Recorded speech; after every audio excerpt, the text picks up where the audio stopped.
versões do Shopping Miller para carregar o celular. Então, não, mas exatamente. É o novo, se a gente tinha antes a militância nos movimentos sociais e hoje a gente tem um movimento da pós-modernidade, onde infelizmente os movimentos sociais não têm mais a ressonância que tinha nos anos 80, 90 ou até mesmo nos anos 60 e 50, hoje a gente tem a nova modalidade de militância, que é a militância digital. E é uma importância que quem não estiver preparado para esse processo vai ficar para trás. Tanto quadros políticos quanto organizações políticas que não se prezam pela democracia digital. A gente antes tinha um processo político que era nada mais nada menos que, em primeiro lugar, a pessoa ir até o partido para o partido ser um interlocutor frente ao poder público. Hoje não, cada um de vocês é um mini partido. Se o partido não se ligar para esse processo, isso é qualquer partido que se diz popular, progressista, ele vai estar abaixo da história. E a gente está aproveitando esse momento, até porque a gente teve um debate sobre a não candidatura do Osmar Dias, entre outras coisas, para a gente pensar sobre o processo, um projeto de sucesso e um projeto de partido. E a partir desse processo, como é que a gente pode falar sobre o trabalhismo? Eu gostaria de começar a partir da frase de um grande teórico trabalhista chamado Alberto Pasqualini, que ele fala que é o seguinte, que a função de um partido não é apenas vencer um processo eleitoral, mas sim implementar o pensamento que nós temos. E a gente faz o pensamento autocrítico. E que nós, enquanto partido, e aí eu não falo como presidente, executiva, mas cada um de nós somos PDT, cada um de nós fazemos parte desse Partido Democrático Trabalhista. O que nós estamos fazendo para implementar esse projeto? O que nós estamos fazendo para que a sociedade entenda o nosso recado? E essa é uma pergunta que eu faço até com questão de autocrítica. Porque muitas vezes a gente preza tanto pela questão político-eleitoral e muitas vezes a gente se esquece que a política tem que ser feita no dia a dia. E a gente tem hoje 50 anos do golpe civil-militar de 1964 e era uma oportunidade para o partido se firmar frente às outras legendas políticas, que os únicos organizações que realmente tiveram protagonismo foi o trabalhismo do antigo PTB, que somos nós, e o PCB, que hoje é um partido minúsculo, com todo o respeito. Porque o PCdoB, inclusive, com toda a sua história, com toda a sua luta de combate ao regime ditatorial pós-64, eles foram oposição ao governo João Goulart. E eles, inclusive, na revista Princípios, eles fazem uma autocrítica muito bonita e falam sobre os avanços do governo Jango das reformas de base. E o que acontece nesse processo? Nós, enquanto partido, nos preocupamos muitas vezes de forma meramente eleitoral e não nos preocupamos na construção do partido, ou seja, na formação de quadros vindo dos movimentos sociais, seja na juventude, na MT, no movimento sindical, no movimento negro, para poder colocar essa mensagem no partido e ficamos refém muitas vezes dos grandes figurões. E acontecem situações constrangedoras como as que temos, e que o partido, por não se preparar com a sua demanda para responder à sociedade e mostrar que a sua agenda histórica tem atualidade, como as reformas de base, ficamos reféns. E aí é que é o processo da formação política. Sem formação política, qualquer partido que preze a chegar ao poder, ele pode até chegar a conquistar o poder via voto. Mas ele vai chegar lá e vai falar, o que eu vou fazer? Qual vai ser a minha proposição clara? E ele vai estar ao sabor dos ventos da opinião pública. E muitas vezes a gente tem um processo ideológico claro e às vezes a gente recua por conta de questões táticas pontuais e a gente fica refém desse processo tático. Por exemplo, o golpe de 64. A gente tinha um partido trabalhista muito forte. A gente tinha pulado em 62 de 66 deputados federais para 116 federais no Congresso de 403. Para vocês terem uma dimensão, o PT hoje, que é a maior bancada com 85 deputados federais, ele é a maior bancada no Congresso de 513. Então a gente pode ver na prática que o trabalhismo tinha um projeto claro de poder e ele estava interagindo com a população, com os movimentos sociais, no caso a UNE e a UPS, que realmente tinham representatividade.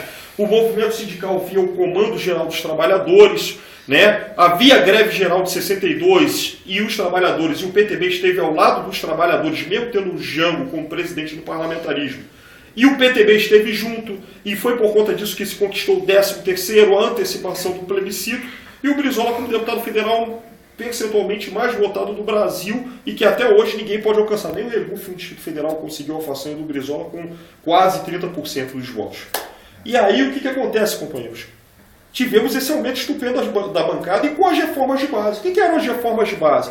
E é o seguinte, eu não gostaria que fosse algo profissional. Qualquer coisa que eu estiver falando, se alguém tiver dúvida, pode me interromper que a gente coloca isso tranquilo. E a ideia mesmo não é uma coisa profissional, que seja um bate-papo. Né? O que eram essas reformas de base? Eram reformas estruturais que tinham como objetivo fazer com que o Brasil saísse do seu atraso. Reforma bancária para acabar com os lucros exorbitantes dos bancos. A reforma tributária com a lei remessa de lucros do exterior, que era uma coisa interessante, que seja, 90% dos recursos investidos pelas empresas transnacionais tinham que ficar dentro do país para gerar emprego, gerar divisas, gerar riquezas para o país, e só 10% para o exterior. Você tinha a reforma universitária, que era uma discussão que a UNE e a UBS faziam, e se você for ver a reforma universitária com a PL 7.200 de 2006, simplesmente foi engavetada, arquivada, e hoje não vemos um movimento estudantil com vontade de discutir a reforma universitária, e era uma das pautas centrais.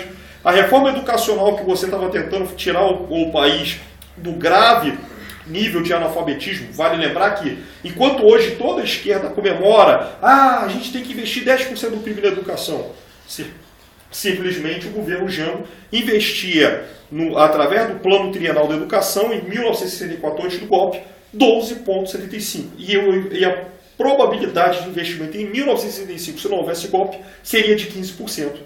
E hoje toda a esquerda se contenta com 10% e pronto.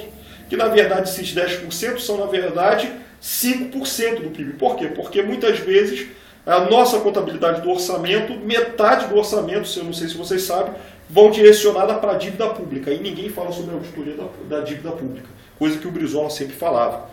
E aí você tinha uma ampla série de reformas. Reforma urbana, que era a questão da acessibilidade, era a questão referente à não especulação imobiliária, com a democratização do acesso do cidadão à moradia, com o tabelamento dos aluguéis, e que se a pessoa quisesse comprar a casa, ela tinha prioridade, o inquilino tinha prioridade.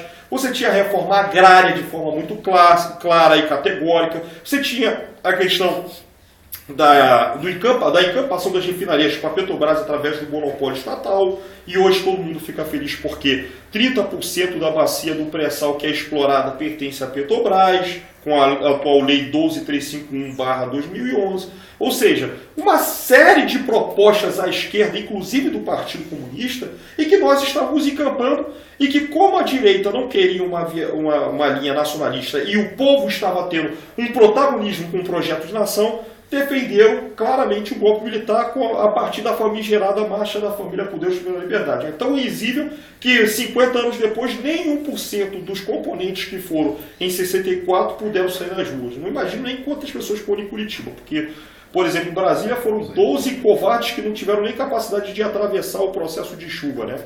Mas tudo bem. Teve um documentário de uma manifestação do Rio, né? 30 aqui, né? No Rio foram 200. Foi documentado lá um... Foram 200, teve porrada, inclusive entre eles, que o que era o menos de direita era considerado comunista, assim vai. Né? Mas tudo bem. Se você juntar todo o Brasil, por exemplo, o Recife não dava nem um time de futebol society. Só 6 pessoas. E aí, quer dizer, você vê o grau de... a oportunidade histórica que nós tínhamos que ter, se tivéssemos uma juventude realmente enraizada e não ficasse na disputa do intrapoder, se a gente tivesse realmente movimentos orgânicos, e perdemos o bonde da história. Por falta nossa de organização e pela visão meramente eleitoreira. Se a gente tivesse um movimento realmente organizado, com certeza, se tivesse atos de 1964, o PT está encampando, o PCB, não, opa, fomos nós que sofremos, com todo o respeito dos companheiros. Se os companheiros quiserem agregar, que venham nos apoiar, mas nós fomos mais proscritos. Simplesmente, por exemplo, no ato institucional número 1, a metade da bancada federal do PTB foi caçada. O João Goulart foi caçado, o Leonel Brizola foi caçado. Depois que o PCB foi caçado, 1.200 e poucos militares oficiais foram reformados.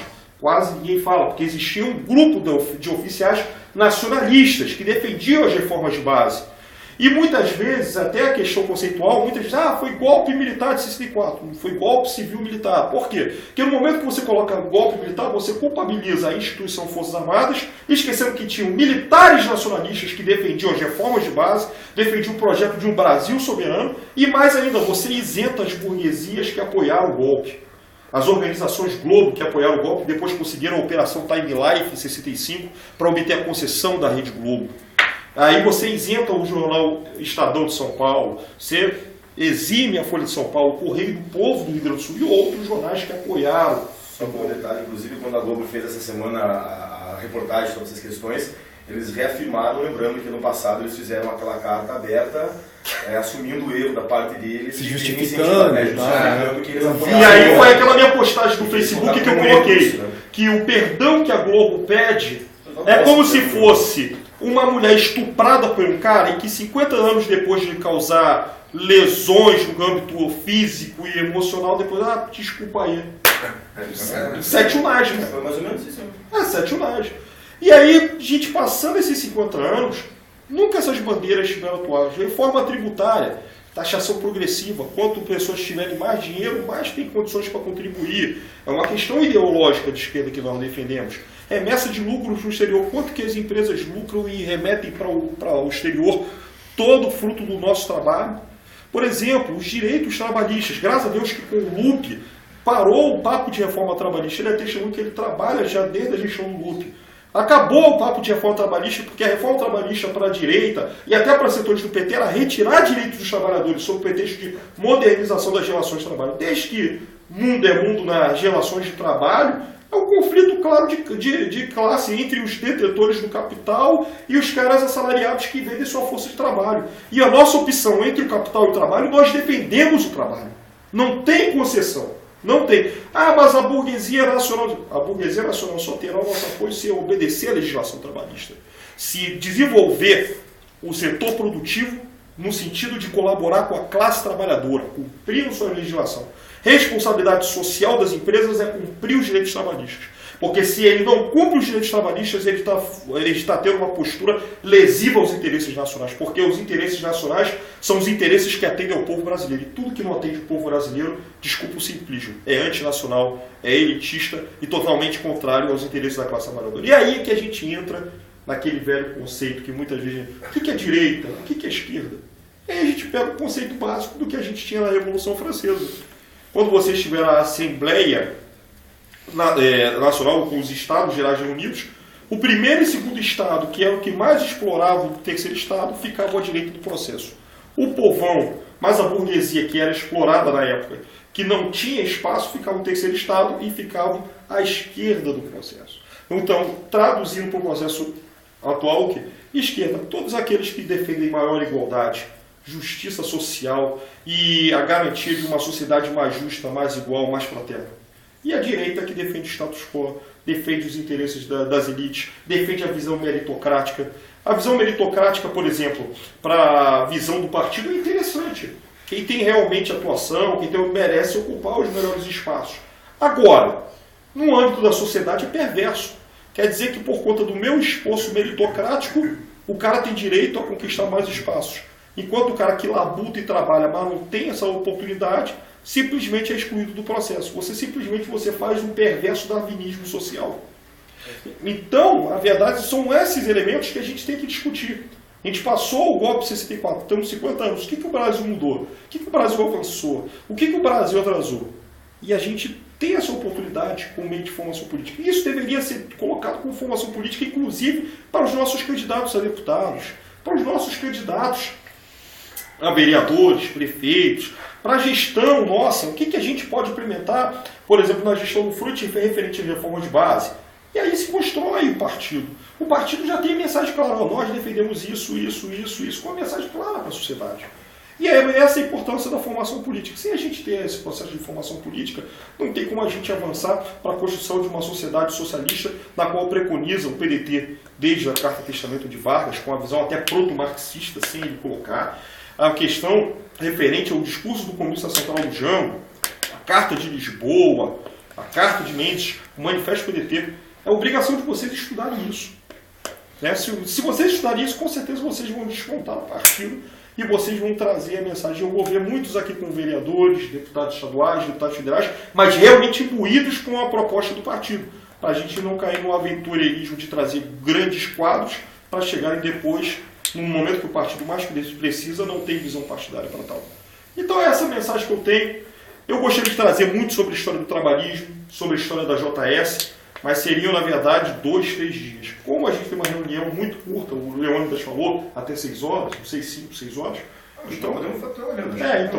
Eu acho que está aberto aqui para vocês franquearem, para a gente fazer um debate. E eu estou à disposição de vocês. Se vocês quiserem abrir para fazer o debate, eu estou em função de vocês. Só pedir, Eduardo, nós temos um pessoal bastante novo, acho que você pudesse falar um pouco da questão histórica da própria juventude nesse sentido, estruturalmente como ela funciona, os quadros pelo qual delas passaram, eu acho que é importante. Tem vários companheiros que são novos na nossa estrutura. Acho que é um movimento reinventado. Tá bom. Acho que dá uma pincelada nisso aí. Eu vou dar uma pincelada. Seria importante. Então, ótimo. Quem somos nós, a juventude socialista? Se a gente for pegar a rigor a juventude socialista, nós viemos, se pegarmos desde o antigo Partido Trabalhista Brasileiro de Vargas, aqui foi até o golpe de 64 e foi extinto em 1965, um primeiro movimento de juventude trabalhista se chamava Ala Moça do PTB, fundado final de 45. Havia o processo pós-Estado Novo, Vargas foi golpeado em 45 após uma mobilização popular, com o movimento querimista, e que até o Partido Comunista apoiou o movimento querimista e o Prestes defendia a Assembleia Constituinte com Vargas. O PTB é formado e ele começa no Rio Grande do Sul, e era um conjunto de jovens, entre secundaristas e pessoas do movimento estudantil. Brizola era, naquele momento, membro do Centro Acadêmico de Engenharia da Federal do Rio Grande do Sul. E aí o que acontece no processo? Ele traz junto com ele o Celeno Chese, o Antônio de Pádua, Ferreira da Silva, ele vai trazer o Ney Ortiz Bosch, que seria o vice-líder da bancada do PTB no processo antes do golpe, na Câmara dos Deputados. E você vai ter uma série de quadros jovens que vão defender o trabalhismo, por quê? Do lado você tinha o Partido Comunista, com a doutrina marxista-leninista, e eles tinham uma visão crítica com Vargas. Do outro vocês tinham a direita que estava formando com a União Democrática Nacional, que eram setores todos de oposição a Vargas que vão cair para o liberal conservadorismo. Então, poxa, a gente é getulista, não tem um movimento. Aí é fundado o PTB e eles entram no PTB e formam a Ala Moça. E a Ala Moça, ela não tinha uma organização nacional. Ela começou no Rio Grande do Sul, se expandiu, só que ela começa a ter uma organização clara nacional a partir de 52 com Feliciano Araújo, que faleceu recentemente. E a partir desse processo, a Ala Moça se torna a Mocidade Trabalhista, do PTB. Ele já tinha uma comissão nacional organizadora, mas não tinha a organização clara como nós temos hoje, de Executiva Nacional, Diretório Nacional, aí nas instâncias estaduais, municipais, núcleo de base. Não tinha. Era um movimento nacional que tinha alguns estados, mas que funcionava precariamente. Mas ainda assim tínhamos quadros que atuavam no movimento estudantil. Por exemplo, Pedro Simon era da Mocidade Trabalhista, Matheus Schmidt, que foi deputado federal, faleceu faz alguns anos atrás, era quadro dirigente estudantil. Presidente da UNE como Vinícius Caldeira Branco, que foi mais tarde da Esquerda Cristã da Ação Popular, era da Mocidade Trabalhista. O teórico Rui Mauro Marini, Teotônio dos Santos, que era da Teoria da Dependência, era da Mocidade Trabalhista. Vânia Bambirra, que foi signatária da Carta de Lisboa, e uma grande intelectual, mulher do Teotônio dos Santos, também da Mocidade Trabalhista. A Mocidade Trabalhista começou a gerar quadros, Danilo Groff também, né? Você tem golpe de 64, o movimento acaba, não tem como razão de ser de existir, quadros da juventude indo com seus pais exilados, ou indo para os protestos nos movimentos de dissidência de esquerda, até porque o Partido Comunista já havia tido uma crise mundial desde 1956 com o relatório Khrushchev, e o relatório Khrushchev falava sobre as atrocidades do stalinismo. O que acontece? Há uma crise mundial. E o PCB passa por esse processo e simplesmente a dissidência do PCdoB, que é fundado em 1962, que é uma mentira que eles falam que eles se reorganizam e que a história deles é de 22, mas é mentira, a fundação é em 62. E depois do golpe você começa a ter as DIs, que são as dissidências comunistas. E os poucos quadros trabalhistas, como o professor Daniel Aron Reis, filho da UF, começam a entrar nesses movimentos.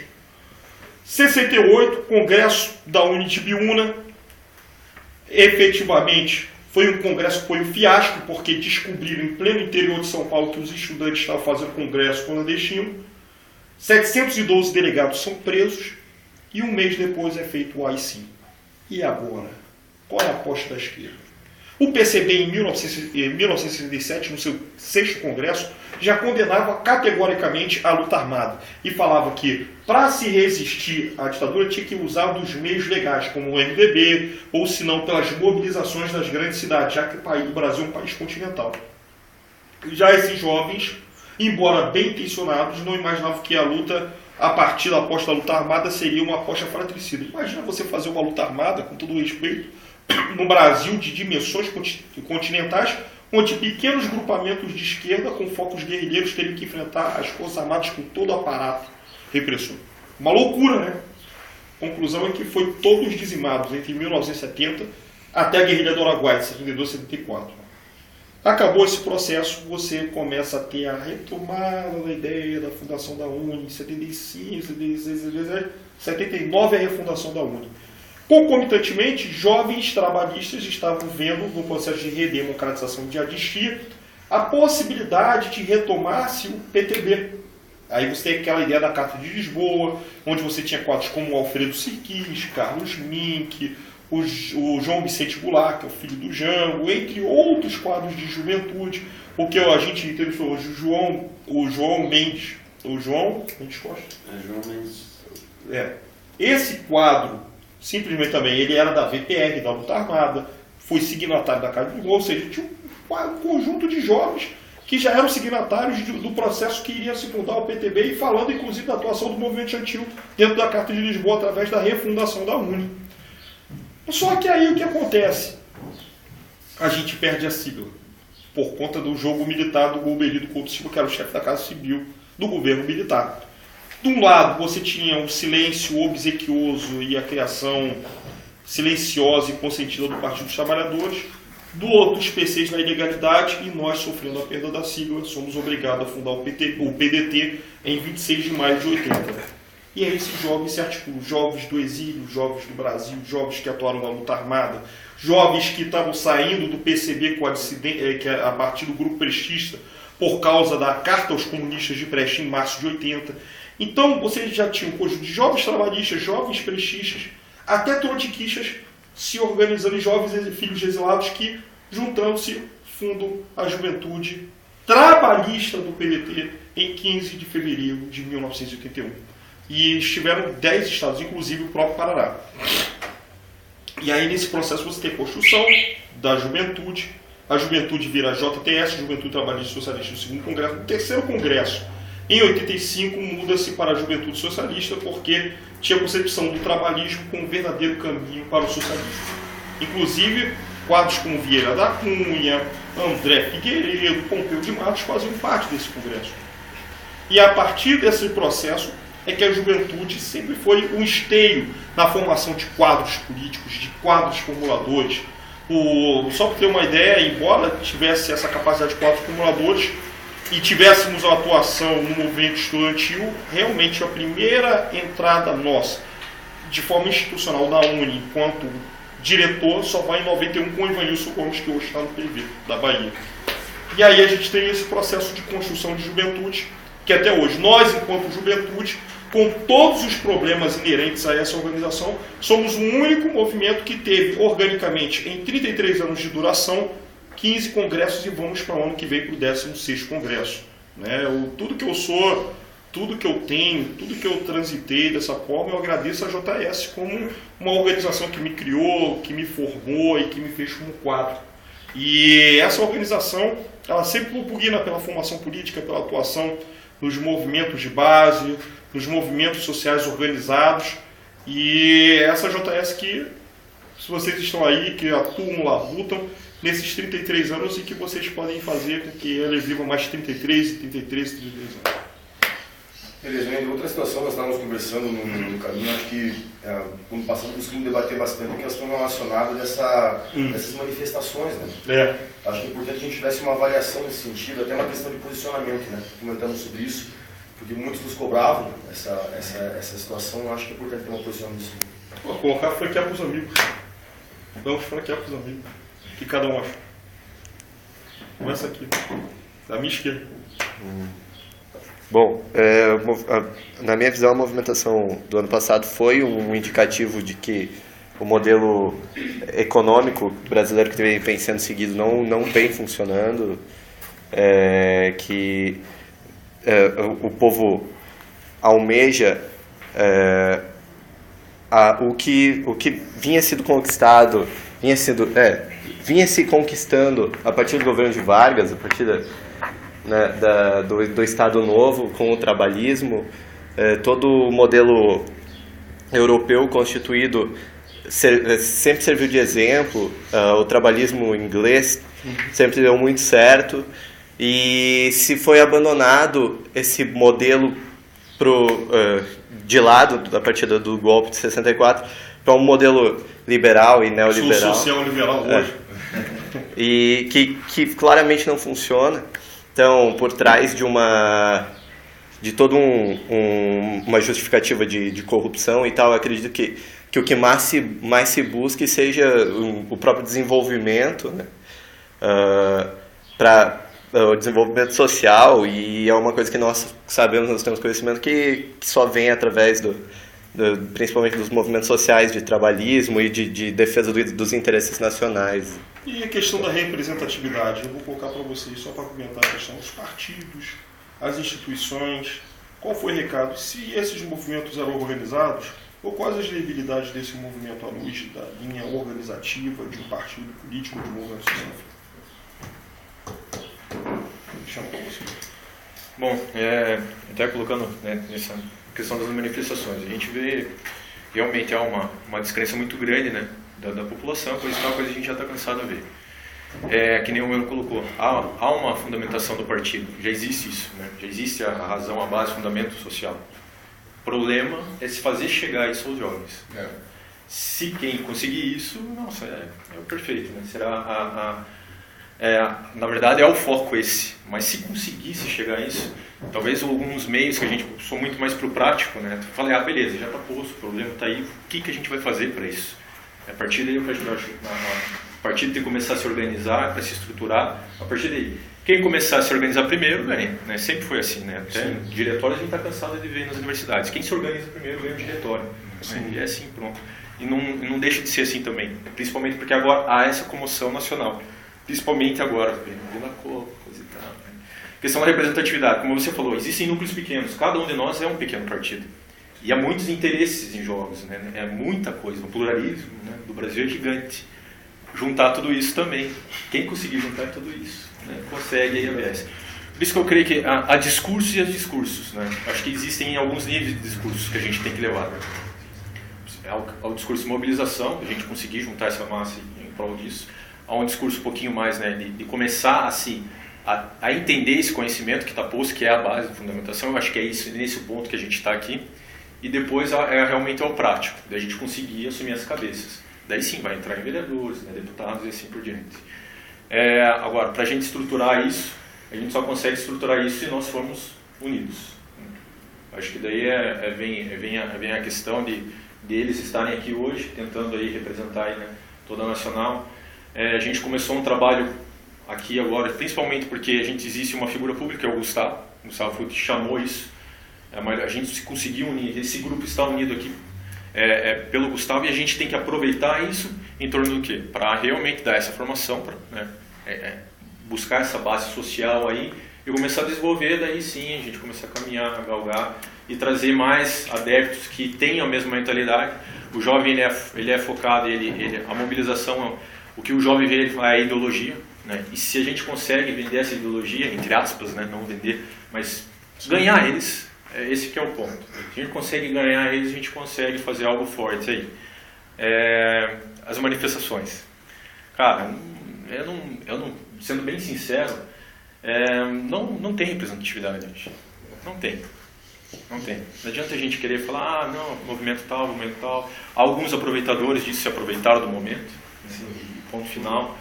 Quem conseguir, quem tentar pautar essas manifestações vai também entrar numa furada, não vai conseguir. Mantendo. Quando aqui em Curitiba eu acompanhei desde a primeira manifestação, estava lá presente. Desde o primeiro dia, quando se levantou uma bandeira partidária, independente de que partido, foi, né, o coro assim, foi para baixar. Sem partido, não me representa. Que isso é ruim. Mas assim, então conforme isso foi crescendo, as manifestações foram crescendo. Desde a primeira grande em Curitiba, que foi feita numa quinta-feira, teve algo de 800 pessoas. Até, né, em toda a crescente você teve as características muito fortes. Então, dentro das próprias manifestações, você tinha segmentos das pessoas que estavam com as bandeiras partidárias, né, e geralmente era o pessoal da esquerda mais acentuada ali, né, enfim, o resto da manifestação. E o que eu, pelo menos, consegui extrair disso e vindo do movimento estudantil do direito, né, de 5 anos de militância ali dentro, dentro da sala de aula, você não conseguia chamar o aluno de direito, por exemplo, para ter um diálogo junto ao centro acadêmico.